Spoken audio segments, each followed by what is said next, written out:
नमस्कार, राम राम साथियों। आरपीएससी तरंग इस प्लेटफॉर्म पर आपका बहुत बहुत स्वागत है। हम यहाँ पर राजस्थान के प्रमुख त्यौहार पढ़ रहे हैं, मतलब फेस्टिवल्स पढ़ रहे हैं, जिसमें हमने हिंदू कैलेंडर वाले जो भी हैं और मुस्लिम कैलेंडर वाले जो भी धर्म के त्यौहार हैं ये कवर कर लिए हैं। तो आज हम देखेंगे इसमें सिख धर्म के, सिंधी धर्म के और ईसाई धर्म के कुछ त्यौहार। इसके बाद में अपने पास एक टॉपिक और बचेगा इसका, जैन धर्म। तो जैन धर्म के त्यौहार भी ज़्यादा हैं, तो इसके लिए एक अलग से वीडियो आएगा और इसके बाद में ये वीडियो ख़त्म हो जाएगी इस टॉपिक के लिए। फिर हम नेक्स्ट टॉपिक अपना स्टार्ट कर सकते हैं। तो तब तक के लिए बने रहिए और वीडियो अच्छी लगे तो वीडियो को लाइक कर दीजिए करिए और अपने दोस्तों के साथ शेयर भी कर दीजिए करें। तो सबसे पहले देखते हैं सिख धर्म के त्यौहार। तो सिख धर्म के त्यौहार हमें पढ़ने हैं। तो इनमें सबसे इम्पोर्टेंट है लोहड़ी, वैशाखी, गुरु नानक जयंती और गुरु गोविंद सिंह जयंती। ये 4 त्यौहार हमें पढ़ने हैं, लोहड़ी, वैशाखी, गुरु नानक जयंती और गुरु गोविंद सिंह जयंती। इन्हीं में से क्वेश्चन पूछा जाता है, तो हम भी इन्हीं को पढ़ लेते हैं, क्योंकि आप जितना ज़्यादा पढ़ेंगे उतना ज़्यादा आप याद नहीं रख पाएंगे। तो सिर्फ इम्पोर्टेंट फैक्ट्स को यहाँ पे शामिल किया गया है ताकि आपको याद रह सके और आप अच्छे से अपनी एग्ज़ाम को क्रैक कर सकें। तो चलिए सबसे पहले पढ़ लेते हैं लोहड़ी के बारे में। तो ये जो लोहड़ी का त्यौहार है, ये त्यौहार मकर संक्रांति की पूर्व संध्या पर मनाया जाता है। इन जनरली मकर संक्रांति आपके 14 जनवरी को मनाया जाता है। और ये मैंने आपको हिंदू कैलेंडर वाले में बताया था कि ये जो है हिंदू कैलेंडर के अकॉर्डिंग नहीं मनाकर ग्रेगोरियन कैलेंडर के अनुसार मनाते हैं मकर संक्रांति का त्यौहार। तो 14 जनवरी को हम क्या मनाते हैं? मकर संक्रांति। और मकर संक्रांति से एक दिन पहले, मकर संक्रांति से एक दिन पहले जो है ये क्या मनाते हैं? हम लोहड़ी का त्यौहार मनाते हैं। तो यही यहाँ पे लिखा है, मकर संक्रांति की पूर्व संध्या या फिर 13 जनवरी को ये त्यौहार मनाते हैं। और इस दिन क्या था? दुल्हा भट्टी मसीहा, जो कि एक डाकू था, वो अपनी बहन बेटियों की रक्षा करता था। तो दूल्हा भट्टी जो मसीहा, डाकुओं का मसीहा था, वो अपनी बहन बेटियों की रक्षा करता था।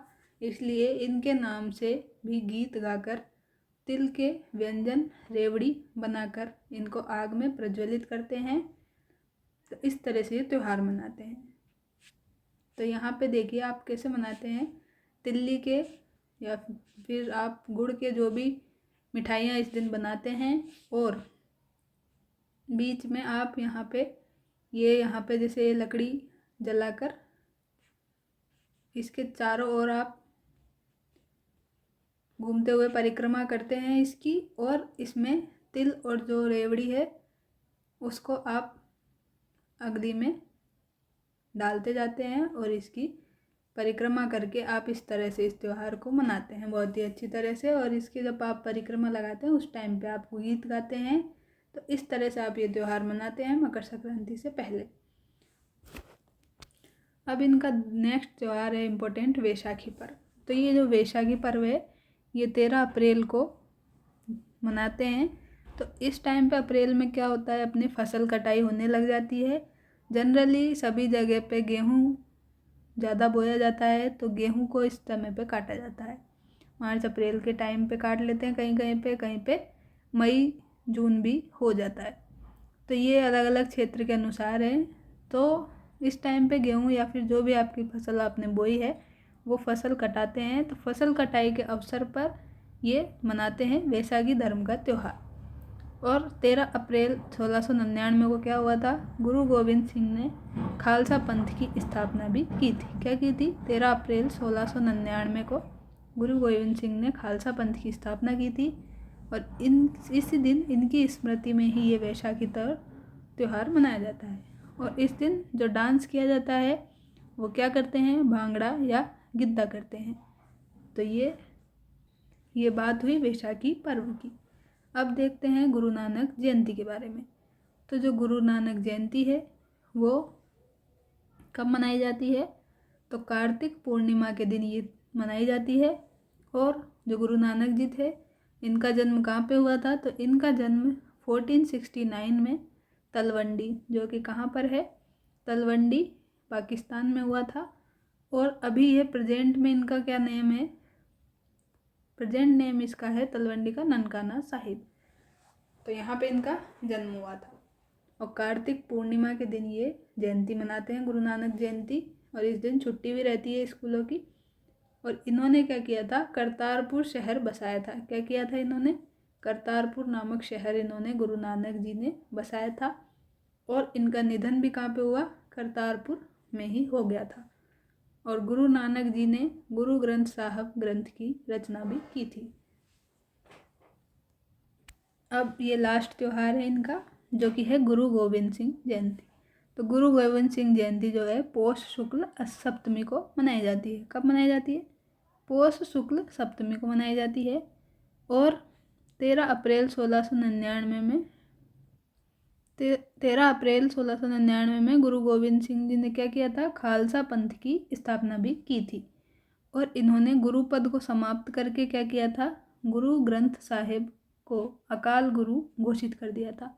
क्या किया था इन्होंने? गुरु पद को समाप्त किया और गुरु ग्रंथ साहिब को अकाल गुरु घोषित कर दिया। अब इनकी आत्मकथा जो है, इनकी आत्मकथा है एक विचित्र नाटक। और जफरनामा जो है वो औरंगजेब को लिखा गया पत्र है। तो ये भी पूछा जाता है कि ये किसके जो है आत्मकथा है और जफरनामा किसने लिखा है? तो गुरु गोविंद सिंह के द्वारा लिखा गया है। इनकी आत्मकथा का नाम है विचित्र नाटक। और जफरनामा इन्होंने औरंगजेब को लिखा था, वो पत्र है।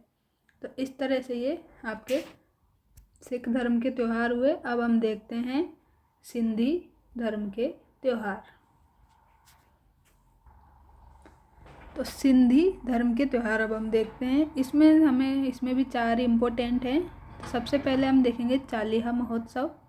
क्या देखेंगे? चालीहा महोत्सव। फिर हम देखेंगे चेटीचंड पर्व, फिर बड़ी सातम जिसको थदड़ी भी कहते हैं, और फिर हम देख लेंगे एक असुर चंड पर्व। तो इस तरह से 4 त्यौहार हमें इसमें याद रखने हैं, जैसे हमने सिख धर्म में पढ़े थे। तो सबसे पहले देखते हैं चालीहा महोत्सव को। तो जो चालीहा महोत्सव है वो सिंध के जो शासक थे मरक शाह, उनके अत्याचारों से परेशान होकर लोगों ने क्या किया? 40 दिन तक वरुण देवता की आराधना की। क्या किया लोगों ने? सिंध का एक शासक था जिसका नाम क्या था? मरक शाह। उसके अत्याचारों से ये परेशान हो गए गांव वाले।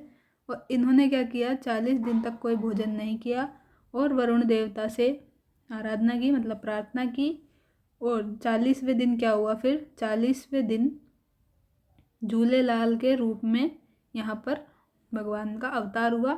तो इसलिए यहाँ पे 16 जुलाई से 24 अगस्त तक ये त्यौहार मनाते हैं। तो लगभग 1 महीने से ज़्यादा तक तो ये त्यौहार चलता है चालीहा महोत्सव का। अब हम आगे पढ़ते हैं चेटीचंड पर्व के बारे में। तो जो चेटीचंड पर्व है ये कब मनाते हैं? ये मनाते हैं चैत्र शुक्ल द्वितीया को। चैत्र शुक्ल द्वितीया को ये मनाते हैं। और यहाँ पे इस दिन क्या हुआ था? झूलेलाल जी का अवतार हुआ था। और इन्होंने मृगशाह के आतंक से मुक्ति दिलाई थी। तो इस तरह से ये चेटीचंड का त्यौहार मनाया जाता है। अब देखते हैं बड़ी सातम, जिसको थदड़ी भी कहते हैं। तो ये जो बड़ी सातम त्यौहार है ये भाद्रपद के माह में कृष्ण पक्ष में सप्तमी के दिन मनाई जाती है। तो यहाँ पे आप देखें सातम में स है, यहाँ सप्तमी में भी स है। तो सप्तमी आपको याद रह जाएगा और भाद्रपद कृष्ण माह आपको याद रखना होगा। फिर देखते हैं कि ये त्यौहार जो है कैसे मनाते हैं। तो पीपल के वृक्ष के नीचे किसी देवी की प्रतिमा, मतलब मूर्ति लगाकर पूजा की जाती है। तो जो पीपल के वृक्ष होते हैं, पेड़ होते हैं, उनके नीचे किसी देवी की प्रतिमा रखकर पूजा की जाती है इस त्यौहार में। और सिंधी समाज का बासोड़ा इसको कहते हैं।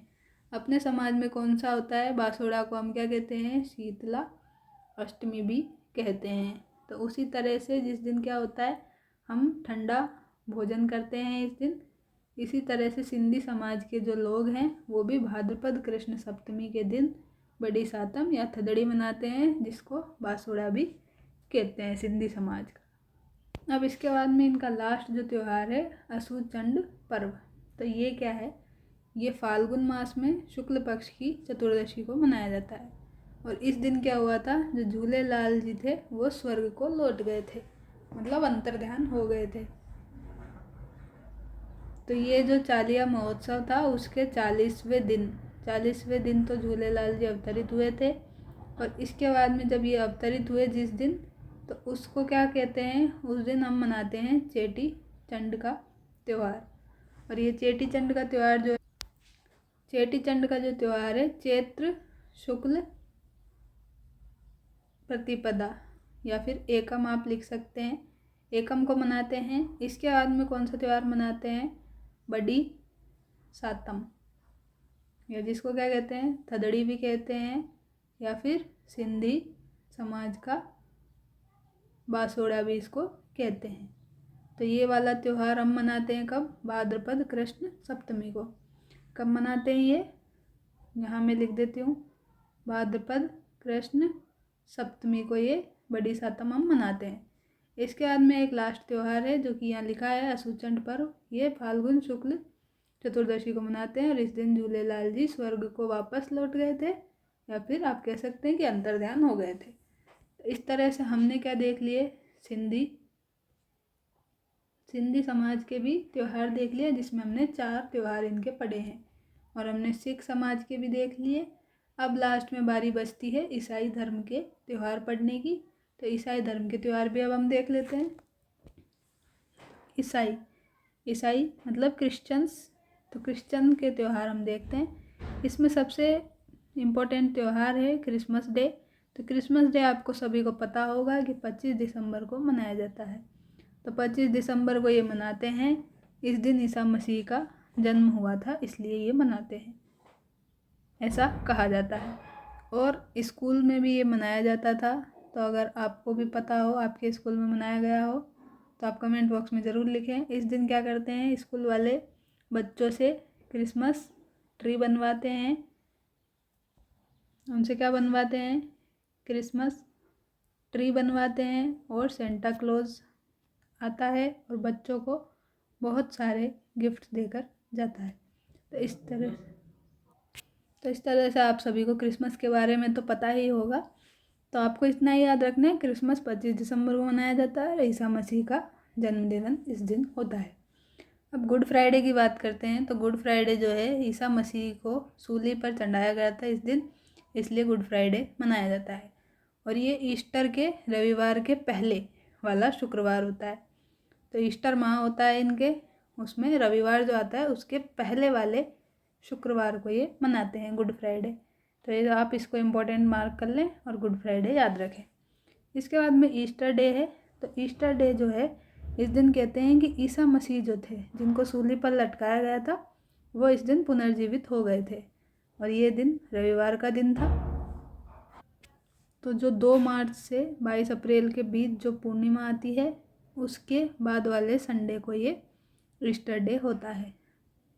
तो क्या होता है यहाँ पे, 2 मार्च से 22 अप्रैल के बीच जो भी पूर्णिमा आएगी, उसके बाद वाला जो भी संडे आएगा, मतलब रविवार आएगा, उसी दिन को ईस्टर डे कहते हैं।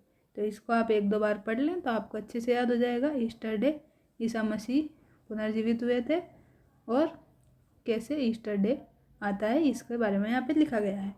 फिर एक त्यौहार और है इनका, असेंस डे। तो असेंस डे जो है, ये ईस्टर के 40 दिन बाद आता है। और इस दिन कहते हैं कि ईसा मसीह जो थे वापस अपने स्वर्गलोक को चले गए थे। तो इस तरह से ये ईसाई धर्म के त्यौहार भी आपके ख़त्म हुए। तो हमने लगभग यहाँ पर 4 तो सिंधी समाज के, 4 सिख समाज के, और 4 ही हमने ईसाई धर्म के त्यौहार पढ़े हैं। तो लगभग हमने यहाँ पे ये टोटल 12 त्यौहार आज पढ़ लिए हैं, जिसमें आपके सिख, ईसाई और सिंधी धर्म कंप्लीट हो गया है। अब हमारा एक टॉपिक बचा है जो कि जैन धर्म है। उसके लिए मैं एक और वीडियो बना दूंगी, तो आपका ये लास्ट टॉपिक ख़त्म हो जाएगा त्यौहार का। तो इसी तरह से आप चैनल पे बने रहिए और वीडियो को लाइक कर दीजिए करिए। देख तो लेते हैं पर आप लाइक नहीं करते हैं। अगर लाइक नहीं कर रहे हैं तो उसका रीज़न भी बताइए कि क्या रीज़न है, तो हम नेक्स्ट वीडियो में उसको सही करने की कोशिश करेंगे, ताकि आपको अच्छा कंटेंट मिलता रहे और आपको क्लास की चीज़ें क्लास में ही याद हो जाए। तो मिलते हैं नेक्स्ट वीडियो में, तब तक के लिए thank you, bye bye, tata, take care.